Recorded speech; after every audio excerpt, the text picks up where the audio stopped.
नमस्कार, मैं पृथ्वी सिंह राजपुरोहित दी अर्थ एजुकेशन के ऑनलाइन प्लेटफॉर्म पर आप सभी विद्यार्थियों का स्वागत है।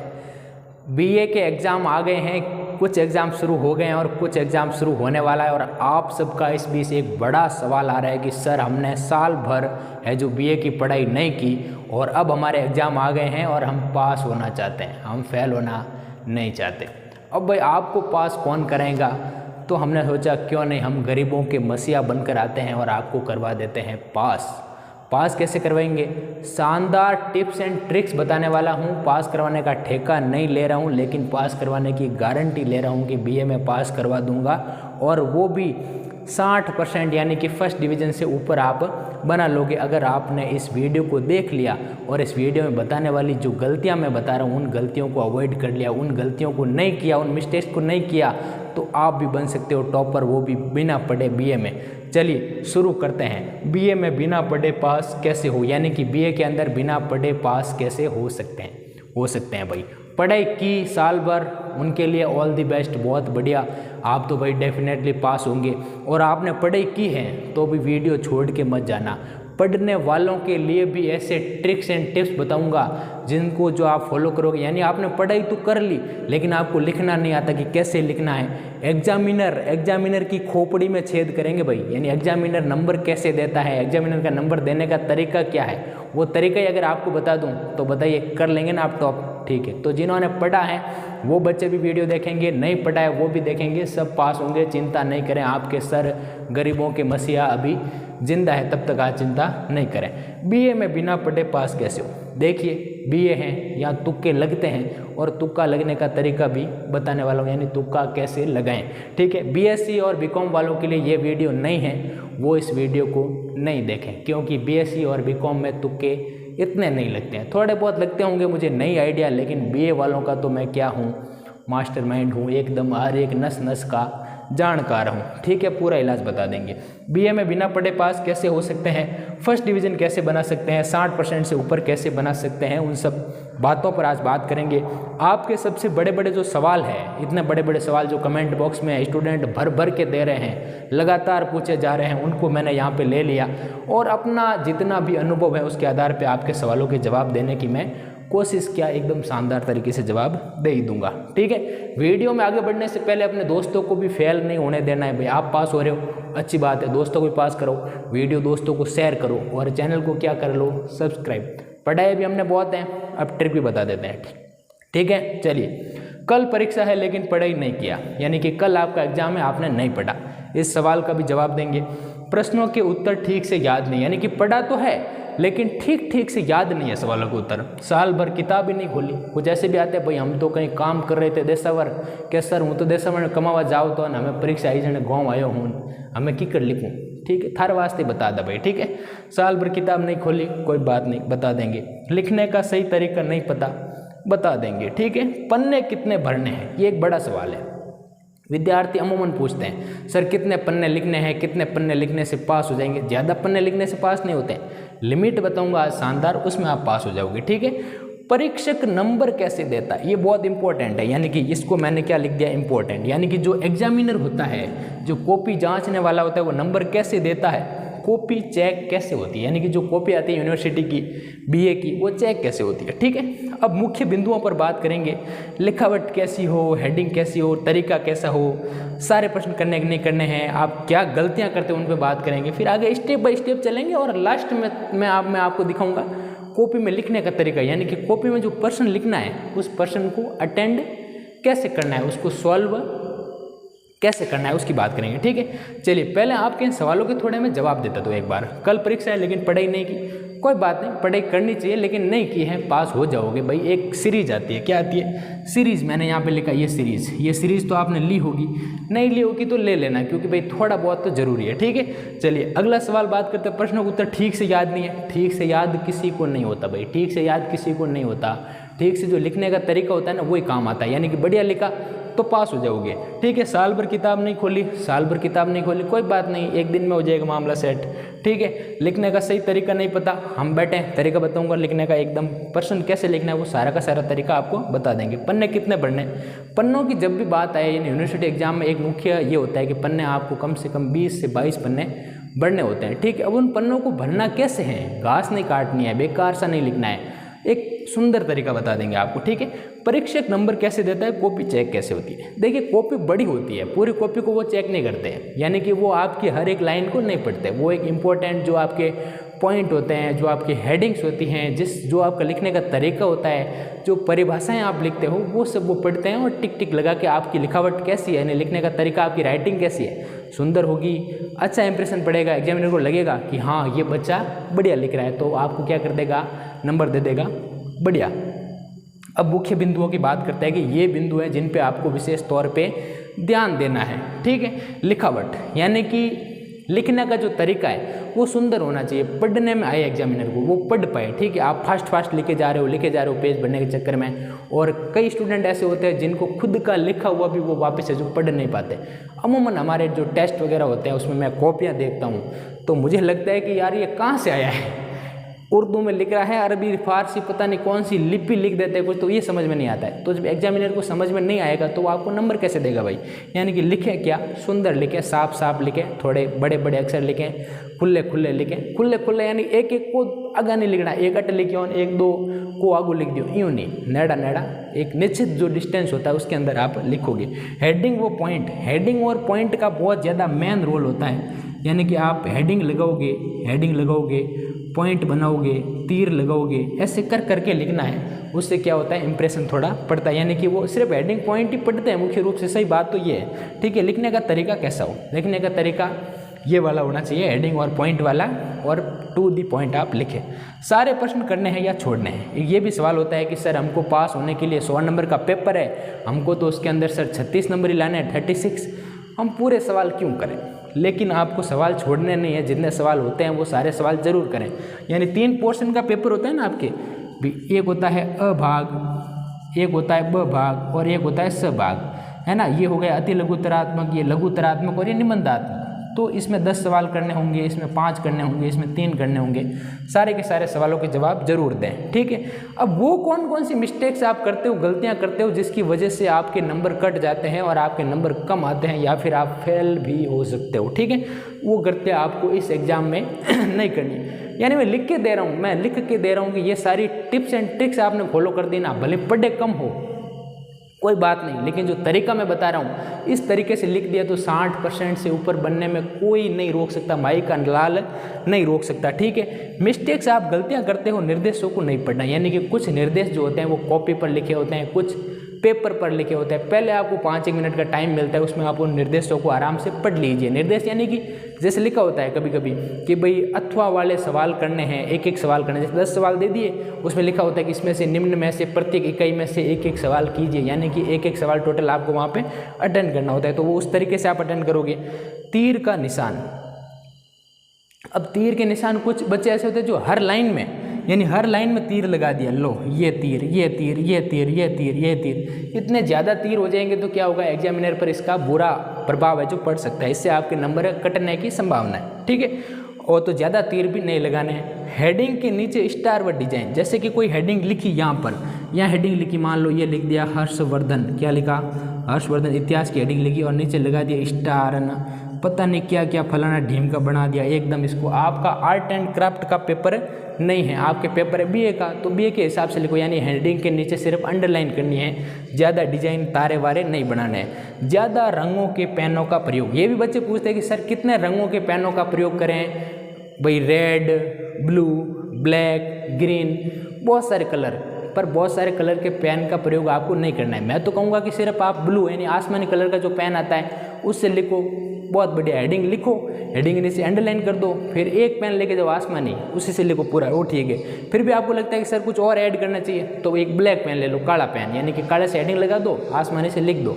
वैसे क्या होता है कि अलग अलग पेन जब हम प्रयोग करते हैं तो हमारा टाइम थोड़ा उसमें ज़्यादा लगता है, तो ये उसका नुकसान है। बाकी ग्रीन पेन, रेड पेन ऐसे यूज करना ही नहीं है, यानी कि ज़्यादा से ज़्यादा 2 कलर के पेन आप यूज़ कर सकते हो, आसमानी और काला।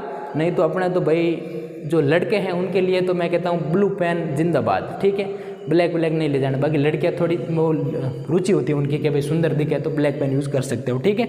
अब आगे देखते हैं कि शब्दों को बहुत दूर दूर या पास पास लिखना है। ये गलती आप करते हो, मिस्टेक करते हो। क्या करते हो, शब्दों को या तो लिख दोगे आप दूर दूर, यानी कि एक यहाँ लिखा, दूसरे यहाँ लिख दिया, तीसरे यहाँ लिख दिया, यानी कि एक लाइन में 3 शब्द लिखे, 3 करके फटाफट कॉपी भर दी पन्ना। अब पन्ना तो भर गया, लेकिन एग्जामिनर डपोड़ नहीं है, ठीक है। एग्जामिनर होशियार है, थारू हल्लो होशियार एग्जामिनर है, क्योंकि भाई थे तो हमें परीक्षा दे रही हो, उन तो थारे जड़ा 1000 छोरा ने पढ़ा ने काट लिया है, तो उनमें दिमाग कई है, घणो है।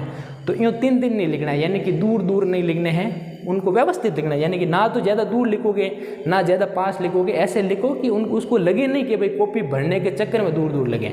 थोड़ा बहुत दिमाग लगा सकते हो, लेकिन और ज़्यादा दिमाग इस मामले में नहीं लगाना है, ठीक है। अगली गलती आप करते हो, शब्दों पर सीधी लाइन यानी रेखा जो नहीं खींचना। यानी शब्द जो लिखा, जैसे मैंने यहाँ लाइन खींच रहा हूँ शब्द के ऊपर, ठीक है, या मैं लिख रहा हूँ विशाल, अब मैंने विशाल ऐसे ही छोड़ दिया तो समझ में नहीं आ रहा है, ठीक है। यानी कि यहाँ और शब्द आ जाएगा, लेकिन इसके ऊपर लाइन जरूर खींचे थोड़ी थोड़ी, ठीक है। टेढ़ी मेढ़ी लाइनें भी नहीं खींचें, एक सीधी सीधी लाइन छोटी छोटी खींचते जाएं, ऐसे लिखोगे तो ये आपका बढ़िया इफेक्ट पड़ेगा उसमें। जेल पेन व स्याही फैलना, एग्जाम में आप जेल पेन का प्रयोग नहीं करें, क्योंकि जेल पेन की स्याही होती है वो फैल जाती है, पेपर खराब हो जाता है। तो आप बॉल पेन जो आते हैं पॉइंटर वाले वो यूज़ करें, बॉल पॉइंट थोड़ा ठीक रहता है। अगली गलती है कि नए पेन से लिखना। क्या होता है कि पहले बच्चे लिखते ही नहीं है, एग्जाम आया अब जाएंगे दुकान पे, लो अंकल जी 2 पेन दे दो। 2 पेन लेने वालों को तो फिर भी ठीक है, कोई कहेगा जाके 1 पेन दे दो, लो बंद हो गया परीक्षा में, दूसरा मांगता फिरता है किसी से, सर पेन देना। अरे सर के पास में एक ही है, तेरे को दे देगा, अभी दूसरा स्टूडेंट मांगेगा, उसको क्या देगा सर, है, ठीक है। तो 2 पेन लिखो, नए पेनों से नहीं लिखे। यानी कि जो पेन आप मार्केट से खरीदते हो, थोड़ा उसको घर पर क्या करो, रफ में चलाओ, ताकि चला हुआ जो पेन होगा यानी कि वो अभ्यास रत पेन होगा। नया पेन क्या होता है, लिखने में थोड़ी कठिनाई होती है, आपने देखा होगा, नोटिस किया होगा, नया पेन से लिखते हैं तो मतलब इतनी राइटिंग बढ़िया नहीं आ पाती है, हाथ दर्द करने लगता है ऐसे। तो थोड़े मतलब चले हुए पेन उनसे लिखें तो वो सही रहेगा। जल्दी जल्दी लिखने में गलतियां करना, यानी कि फटाफट लिखे जा रहे हो, गलत लिख रहे हो, बार बार काट रहे हो, गलतियां कर रहे हो, तो जल्दी लिखने के चक्कर में गलतियां अपने को नहीं करनी है। जल्दी लिखने वाला मामला ही सॉल्व कर दूंगा, यानी कि ऐसा टाइम मैनेजमेंट बताऊंगा कि भाई इतने सवालों को इतने मिनट में करना है, इतने सवाल को इतने मिनट में करना है। वैसे वैसे आप करोगे ना अगर घड़ी के अनुसार, टाइम के अनुसार, तो जल्दी लिखने की नौबत ही नहीं आएगी, सब मामला सॉल्व हो जाएगा, ठीक है। काट साट या वाइटनर का ज़्यादा प्रयोग करना, यानी ज़्यादा काट साट करना या ज़्यादा वाइटनर प्रयोग करना, ये भी गलत होगा। हेडिंग के बीच लाइन न छोड़ना, हेडिंग के बीच लाइन न छोड़ना, ये थोड़ा आपको मैं समझा देता हूँ, ठीक है।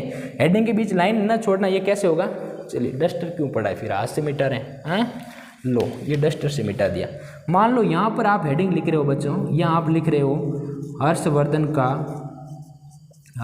का जीवन परिचय, ये हेडिंग है, ठीक है। अब हेडिंग के बीच लाइन न छोड़ना कैसे, हेडिंग ये लिखी, हेडिंग लिखने का तरीका, नीचे अंडरलाइन लगा दो, ठीक है, यहाँ पर लगा दो विवरण चिन्ह। अब लाइन जो ये वाली लाइन होती है ना हेडिंग के आगे वाली, ठीक आगे वाली, ये छोड़ देनी है, वापस लिखना नीचे वाली लाइन में, वो भी यहाँ से नहीं, यहाँ से शुरू करना है। यहाँ लिखना है आपको कि हर्षवर्धन है जो ये वर्धन वंश का शासक था, ये थानेश्वर इसकी राजधानी थी, ऐसे मतलब यहाँ से लिखना शुरू करोगे, फिर यहाँ ले आओगे निचली लाइन में, ठीक है। मतलब ये लाइन छोड़नी आगे वाली, समझ में आ गया ना, हेडिंग के बीच लाइन ना छोड़ना, यानी इस प्रकार से हेडिंग के बीच में लाइन हमें छोड़नी चाहिए, ठीक है। अब शब्द सीमा के अनुसार नहीं लिखना, ये भी एक गलती होती है, यानी कि छोटे सवालों में ज़्यादा लिख दिया, बड़े सवालों में कम लिख दिया, तो भी क्या हो जाएगी, यहाँ पर मिस्टेक्स हो जाएगी। यानी कि हमें जो शब्द सीमा है, वर्ड लिमिट है, उसके अनुसार ही लिखना है।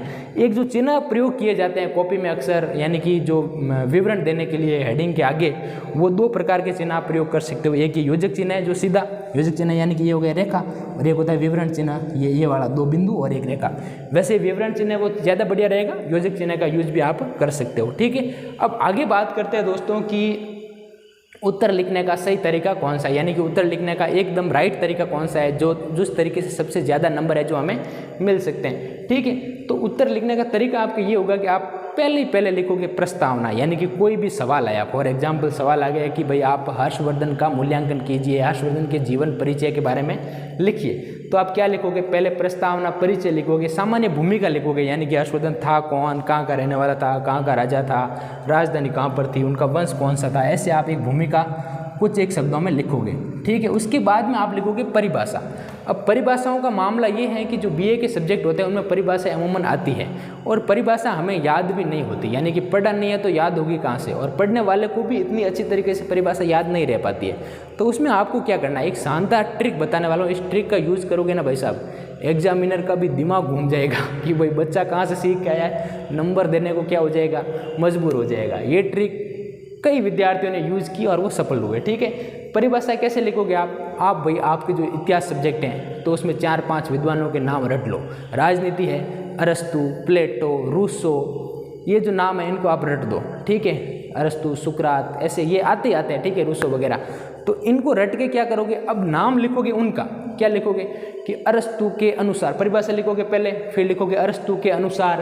अब जैसे जो सवाल आ रहा है, मान लो राजनीति का सवाल आ रहा है कि भाई राजनीति में आ गया राष्ट्रपति, तो आप राष्ट्रपति की परिभाषा लिख रहे हो तो आप लिख दोगे वहाँ पे अरस्तु के अनुसार, फिर इन्वर्टेड कॉमा में राष्ट्रपति देश का प्रधान होता है, वो देश का वास्तविक मुखिया होता है, ऐसे करके जो इन्वर्टेड कॉमा बंद कर दो। अब नाम किसका लिखा आपने, विद्वान का, परिभाषा किसकी दी, आपकी खुद की। लेकिन सर भी थोड़े कंफ्यूज हो जाएंगे, उनको लगेगा कि हाँ बड़े बड़े विद्वानों के नाम लिख रहा है, इसका मतलब बच्चा क्या है, होशियार है। ठीक है, तो ये ट्रिक है, इस्तेमाल करके बढ़िया नंबर ला सकते हो। फिर आप लिखोगे ओवरव्यू। ओवरव्यू का मतलब ये होता है कि सारी जानकारी लिखोगे। ओवरव्यू में अलग अलग हेडिंग आ जाएगी और अलग अलग हेडिंग के अनुसार आप लिखते रहोगे। ठीक है, फिर सबसे लास्ट में आप लिखोगे निष्कर्ष या मूल्यांकन, यानी कि हमारा सवाल मान लो यहाँ पर हर्षवर्धन का था, तो निष्कर्ष मूल्यांकन में क्या लिखेंगे कि हर्षवर्धन एक बड़ा प्रभावी शासक था, उसने अपने साम्राज्य का बहुत ज़्यादा विस्तार किया, उसने अपनी राजधानी को भी थानेश्वर से बदल के कन्नौज कर दिया और उसने अपने सारे विरोधियों को दबा दिया, दबाने में सफल रहा, वो वास्तव में एक मतलब अद्भुत शासक था। इस प्रकार से आप निष्कर्ष मूल्यांकन 4-5 लाइनों में लिख सकते हो। इससे क्या होगा, फ़ायदा क्या है, एक तो इससे आपका इंप्रेशन बढ़िया पड़ेगा प्रस्तावना, परिभाषा और निष्कर्ष लिखने से, एक आपके पन्ने भरने में भी ये क्या करेंगे, थोड़ी थोड़ी आपकी मदद कर देंगे। ठीक है, तो लिखने का ये तरीका होता है वो सही होता है। आगे और बताऊँगा सवाल को कैसे लिखना है। एक पहले ये ऊपर मोटा मोटी देख लीजिए, यानी कि ये हमें लिखना ही लिखना है, प्रस्तावना लिखनी है, परिभाषाएँ लिखनी है, फिर ओवरव्यू, ओवरव्यू का मतलब सारे के सारे सवाल का जवाब। ठीक है, फिर निष्कर्ष। अब यहाँ दिखते हैं कि अंतिम दिन की पढ़ाई कैसे करें, यानी कि 1-2 दिन रहा एग्जाम को, अब पढ़ना भी है, थोड़ा बहुत तो पढ़ना चाहिए। मैं कहूँगा पढ़ोगे तो भाई फायदा है। ठीक है, मतलब माइंड में थोड़ा सा गया ना तो फिर क्या लिखने में थोड़ी ज़्यादा आसानी होती है। बिल्कुल नहीं पढ़ा तो लिखने में थोड़ी मुश्किल होती है, लेकिन फिर भी रिलेवेंट तुक्के कैसे लगाओगे, मिले जुले, यानी कि सब्जेक्ट के अनुसार तुक्के लगाने। एक अंतिम दिन में क्या करोगे, सीरीज पढ़ सकते हो। सीरीज आती है छोटी सी, उस सीरीज को आप थोड़ी थोड़ी पढ़ सकते हो, यानी कि 2 दिन में पढ़ोगे तो भी कंप्लीट हो जाएगी।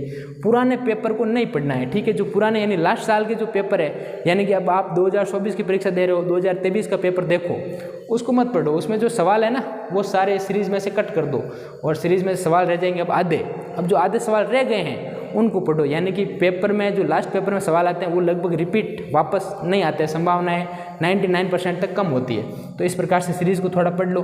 अब एक यहाँ होता है कि आप पन्ने कितने भरोगे, कौन से पेपर में कितना पन्ना लिखना है और टाइम मैनेजमेंट कैसे करना है, ये बिंदु मैंने यहाँ पर ले लिया। ये थोड़ा इंपॉर्टेंट रहेगा, इससे आपको फ़ायदा होगा। ठीक है, आप क्या करोगे, आपके जो पेपर आता है वो 3 भाग में आता है, अ भाग, ब भाग और स भाग। आप क्या करोगे, अ भाग में 10 सवाल है, 10 के 10 कैसे हैं, अति लघुतरात्मक है, छोटे वाले हैं। ठीक है, अब इनका जो जवाब लिखना होता है वो 30 शब्दों में लिखना होता है। 30 शब्द को यूं कहे तो अपन क्या कहेंगे, 3 लाइन, यानी कि 3 लाइनों में ये जवाब है जो हमें लिखना होता है, 3 पंक्तियाँ लिखोगे। अब जो लघुतरात्मक सवाल हैं इनका टाइम भी बता देता हूँ आपको, यानी कि ये टोटल 10 सवाल हैं। 10 सवाल को आप इनको 30 मिनट में कर दोगे। कितना टाइम में करोगे, आधे घंटे के अंदर आपको छोटे वाले 10 के 10 सवाल कर देने हैं, अच्छी राइटिंग में लिख देना है। ठीक है, और फिर आपके पास आएंगे 5 लघुतरात्मक सवाल। लघुतरात्मक सवाल का मतलब ऐसा होता है कि 200 से 250 शब्द यहाँ पर हमें लिखने हैं। अब एक पन्नों की बात करें तो इसमें पन्ने कितने हो जाएंगे, इसमें 3 लाइनें हैं छोटे वाले में, लघुतरात्मक में आपको लिखने हैं 2 पन्ने। 2 पन्ने कैसे, 2 पन्ने मतलब ऐसे 1 2 यूँ नहीं, एक आगे से एक पीछे से, 2 लिख दिया, लघुतरात्मक का उत्तर हो गया। इससे ज़्यादा आपको नहीं लिखना है। फिर आएंगे निबंधात्मक, आपके पास 3। उन 3 निबंधात्मक जो सवाल है उनका जो वर्ड लिमिट होती है वो 500 शब्द होती है, 500 शब्द। और पन्ने की बात करें तो यहाँ पर 4 पन्ने लिखने हैं। ठीक है, 4 पन्ने कैसे भाई, एक इधर से 1 2 फिर 3 और 4, बस 4 पन्ने लिख दिए, इसका जवाब हो जाएगा। ठीक है, इसको आप करोगे, यानी जो लघुतरात्मक सवाल का टाइम है वो मैंने बता रहा हूँ 15 मिनट एक सवाल का। एक सवाल 15 मिनट में करोगे, 5 सवाल कर दोगे, ये आपके लगभग इसमें लग जाएंगे 75, यानी कि 70 से 75 मिनट लगेंगे इसमें। और फिर ये 3 सवाल करोगे जो निबंधात्मक बड़े वाले हैं, एक को करोगे आधे घंटे में, यानी इसको लग जाएगा आपको 1.5 घंटा। ठीक है, 1.5 घंटा इसमें आपको लग जाएगा। ठीक है। तो ये कुल मिला के आपका टाइम मैनेजमेंट ऐसे हो जाएगा 3 घंटे का, 3 घंटे में ये पेपर आसानी से आप कर लोगे। एक बात ये ध्यान रखें कि जो सवाल आपको आ रहे हैं, यानी कि जिन सवालों के जवाब आपको याद है, उन सवालों को पहले करें ताकि आप उनको थोड़ा अच्छे से कर पाओगे, अच्छे से लिख पाओगे, सुंदर सुंदर लिखें राइटिंग। बाकी ये कुछ टिप्स थे। अच्छा हाँ, एक टिप जो बाकी रह गया वो बता रहा हूँ कि सवाल को अटेंड कैसे करना है, लिखना कैसे है। ठीक है, पर्टिकुलर कोई सवाल आ गया, मान लो यहाँ एक एग्जाम्पल लेते हैं सवाल का, बड़े सवाल का। छोटे सवाल का तो आपको पता ही है भाई, जो छोटा प्रश्न आया छोटा वाला, उसका कैसे लिखोगे, पहले लिख दोगे भाग अ, फिर यहाँ लिखोगे प्रश्न नंबर 1 और यहाँ ऐसे करके क्वेश्चन मार्क कर दोगे, फिर लिखोगे उत्तर लिखने के बाद यहाँ लिख दो, मान लो 1 लाइन 2 लाइन 3 लाइन, लाइन वाला है तो लाइन में लिख दो, नहीं तो कोई किताबों के नाम वगैरह पूछ रहा है तो ऐसे ही पॉइंट लगा के लिख दो कि 1 2 3, जैसे पूछा कि बाण भट्ट की किताबें कौन कौन सी है, लिख दो 1 2 3, भाई हर्षचरित लिख दो, कादम्बरी लिख दो, रत्नावली लिख दो, ऐसे ये नाम लिख दो। ये छोटे सवाल जो अति लघुतरात्मक, उसको करने का तरीका। अब आती है भाग ब की बात। ब वाले सवाल है वो कैसे हैं, लघुतरात्मक। अब इनको करने का तरीका भी ऐसे ही है, पहले यहाँ पे लिख दो, आप इकाई का नाम लिख दोगे, इकाई जो भी है 1 2 ये लिख दें, ये जरूर लिखें इकाई वगैरह का नाम, ताकि क्या है जो एग्जामिनर चेक करता है उसको चेक करने में आसानी हो, आपके नंबर फालतू के कटे नहीं। तो इसमें भी आप प्रश्न लिखोगे, फिर उत्तर लिखोगे, और लघुतरात्मक में उत्तर लिखने के लिए आप पॉइंट बना भी सकते हो। अगर सवाल ऐसा है आपको लगता है कि इसमें पॉइंट बन रहे हैं तो पॉइंट बनाइए, ठीक है। और सवाल अगर ऐसा है कि जिसमें आपको लगता है इसमें पॉइंट नहीं बन सकते ज़्यादा, तो बिना पॉइंट के भी लघुतरात्मक सवाल का जवाब लिखा जा सकता है। लेकिन निबंधात्मक में पॉइंट बनाना बहुत जरूरी है, मोस्ट इंपॉर्टेंट है, ठीक है। मैं तो कहूँगा लघुतरात्मक में भी बनाएं, लेकिन अब बात कर लेते हैं निबंधात्मक सवाल को अटेंड कैसे करना है, ठीक है। फॉर एग्जाम्पल मैं यहाँ लेता हूँ एक इतिहास का एग्जाम्पल ले लेता हूँ, हिस्ट्री का। यहाँ एक सवाल आ गया इतिहास में, आपके एक सवाल आया इतिहास में, ठीक है। यहाँ सवाल आ गया कि मोखरी वंश का परिचय दीजिए, मोखरी वंश का परिचय, मोखरी वंश का परिचय। अब यहाँ परिचय आया है, निबंधात्मक इसका मतलब क्या है कि जो मोखरी वंश है वो पूरा का पूरा आपको इसमें लिखना है। अब लिखोगे कैसे, ये सवाल है, सवाल को अंडरलाइन नहीं करना है, उत्तर लिखोगे, ठीक है। उत्तर लिख के यहाँ पर लिखोगे वापस एक बार मोखरी वंश, मोखरी वंश लिखा, ठीक है, यहाँ अंडरलाइन कर दी। अब यहाँ पर नीचे एक हेडिंग लगाओगे, यहाँ लिखोगे प्रस्तावना, प्रस्तावना में क्या लिखोगे, ये हेडिंग है, अंडरलाइन आ गई। यहाँ नीचे लिखोगे मोखरी वंश है जो भारत का एक प्राचीन जो वंश था, और गुप्त वंश के बाद में ये इनका उदय हुआ, इनकी राजधानी कन्नौज थी, और इनके जो शासक वगैरह थे उनके बारे में सामान्य जानकारी यहाँ लिख दी प्रस्तावना में। अब आगे बात करोगे, अगली हेडिंग लगाओगे, क्या लगाओगे आप, मोखरी वंश का उद्भव, मोखरी वंश का उद्भव लिखोगे, ठीक है। अब उद्भव की हेडिंग लगा दोगे, और इसके अंदर भी जानकारी यहाँ से ऐसे ऐसे करके लिखते रहोगे। अब अगली हेडिंग, ये मान लो दूसरा पन्ना ले रहा हूँ मैं, यहाँ पे यहाँ हेडिंग लगाओगे मोखरी वंश के शासक, मोखरी वंश के शासक, यहाँ शासकों के बारे में लिख दिया, शासक हेडिंग लगी, फिर इसके बारे में शासक लिख दोगे, 1 2 3 4 जितने भी है वो सारे क्रम वाइज से लिख दोगे। उसके बाद शासकों के बारे में लिख दिया, अब इनका साम्राज्य लिख दोगे, एक हेडिंग लिख आ जाएगी साम्राज्य को लेकर, ये एक हेडिंग, और इसमें जवाब लिख दोगे यहाँ पर आप, ठीक है, कुछ लाइनों में। और लास्ट में जाते जाते आप क्या लिख दोगे, ये जो निष्कर्ष है, ये हेडिंग एक लास्ट में और आपकी हो जाएगी। ऐसे करते करते आपके जो 4 पन्ने भर जाएंगे, और सवाल लिखने का ये सटीक तरीका आप फॉलो कर सकते हो। ये तरीके से लिखोगे तो एग्जामिनर को लगेगा कि बच्चा वास्तव में मेहनत करके आया है और अच्छा लिख रहा है। आई होप ये जो टिप्स एंड ट्रिक्स मैंने बताए ये काफ़ी जानकारी वाले हैं आपके, और एग्जाम के जो गेस्ट पेपर होते हैं, यानी कि कैसे कैसे सवाल आ सकते हैं, उन सवालों को हम अपने जो टेलीग्राम चैनल है उस पर डालते रहते हैं। टेलीग्राम चैनल का नाम है दी अर्थ एजुकेशन, और लिंक इस वीडियो के डिस्क्रिप्शन में है। टेलीग्राम चैनल से भी जुड़ जाएँ, और हमारे चैनल दी अर्थ एजुकेशन पे BA की रेगुलर क्लासेस भी आती रहती है, तो उनको भी आप देखें, पढ़ाई करें। और आई होप ये वीडियो आपके लिए निश्चित तौर पे हेल्पफुल रहा है। दोस्तों के साथ शेयर जरूर करें, उनको भी ये टिप्स एंड ट्रिक्स बताएं कि भाई आप भी पास हो जाओ एग्जाम में, और इस चैनल को सब्सक्राइब जरूर करें। थैंक यू, मिलते हैं नेक्स्ट क्लास में। जय हिंद, जय राजस्थान।